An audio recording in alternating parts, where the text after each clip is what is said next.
আমি আজকে বানিয়ে ফেললাম প্রথমবারের মতো ভাইরাল ক্যান্ডেল কেক। আমার কাছে এত চিকন মোল্ড ছিল না দেখে আমি কাপকেক দিয়েই এই কেকটা বানিয়েছি। আমি প্রথমে ভেবেছিলাম এই কেকটি বানানো অনেক সহজ, কিন্তু আমার ধারণা সম্পূর্ণ ভুল। এই কেকটা বানাইতে আমার অনেক প্যারা হয়েছে।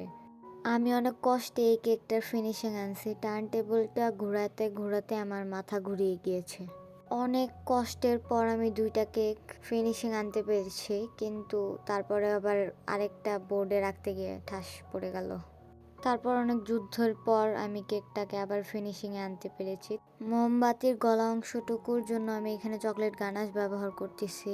জানি চকলেট গানাশের কালারটা বেশি ডার্ক হয়ে গেছে, মানে আমার ক্রিমের কালারটাই বেশি হালকা হয়েছে মূলত। মানে আজকে যে আমি কি উল্টাপাল্টা বলতেছি। আমি আসলে কেকটা হোয়াইট কালার বানাইতে চাইছিলাম। আমার কাছে আসলে হোয়াইট চকলেট ছিল না, তার জন্য আমি হোয়াইট গানাশ বানাইতে পারিনি।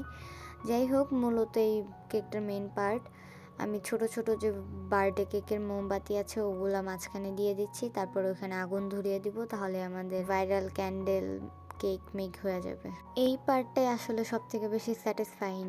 এই কেকটা যে এত সুন্দর হবে আমার এক্সপেকটেশনেরও বাইরে। আমার কেকটা অনেক পছন্দ হয়েছে।